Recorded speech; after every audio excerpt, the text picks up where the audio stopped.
पाहत आहोत जनकार्य न्यूज, जनतेच्या न्याय हक्कासाठी लढणारं एकमेव news channel Janakarya news.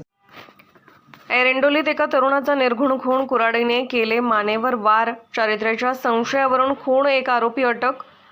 Pramod वसंत जाधव वय 32, राहणार आरग रोड, जाधवमळा असे मयत तरुणाचे नाव आहे। बैलाला चारा घेऊन येतो असे म्हणून बाहेर गेला होता। रात्री उशिरापर्यंत घराकडे परत न आल्याने नातेवाईकांनी त्याचा शोधाशोध सुरू केली। यावेळी तात्यासो पाटील यांच्या शेतामध्ये प्रमोद जाधव याचा रक्ताच्या थारोळ्यात मृतदेह आढळून आला। धारदार शस्त्राने मानेवर गंभीर वार करून त्याचा खून केला होता। या घटनेची माहिती मिळताच मिरज ग्रामीण पोलीस निरीक्षक भैरू तळेकर यांच्यासह फौजफाटा घटनास्थळी दाखल झाला। या प्रकरणी प्रमोद याचा भाऊ प्रवीण जाधव याने मिरज ग्रामीण पोलिसात तक्रार दिली आहे। प्रमोद व एक महिला तात्यासो पाटील यांच्या शेतामध्ये बांधावर बोलत असताना तिचा दीर धोंडीराम माने याने चारित्र्याच्या संशयावरून प्रमोद याचा कुऱ्हाडीने वार करून खून केला अशी तक्रार दिली आहे।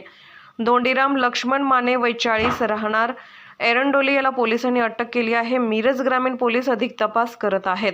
मी पोलीस निरीक्षक बी.ए. तळेकर, मिरज ग्रामीण पोलीस ठाणे। काल मिरज ग्रामीण पोलीस ठाण्याच्या हद्दीतील एरंडोली गावी बेडग रस्त्याच्या कॅनॉल जवळील एका शेतामध्ये मृतदेह पडला, बॉडी पडलेली आहे अशी बातमी मिळाली। लागलीच आम्ही स्टाफ सह तसेच पोलीस उपविभागीय अधिकारी गिल्डा सर यांच्यासोबत तात्काळ स्पॉटवर पोहोचलो। सदर ठिकाणी पाहिले असता प्रमोद जाधव राहणार एरंडोली याच्या मानेवर, छातीवर आणि हातावर धारदार शस्त्राने वार करून त्याचा खून झालेला होता। याच्या अनुषंगाने खास बातमीदाराकडून बातमी मिळाली आणि त्या अनुषंगाने आम्ही गावातीलच धोंडीराम माने या संशयितास ताब्यात घेतले आणि चौकशी केली असता हा चारित्र्याच्या संशयावरून हा खून झाल्याचं निष्पन्न झालेला आहे।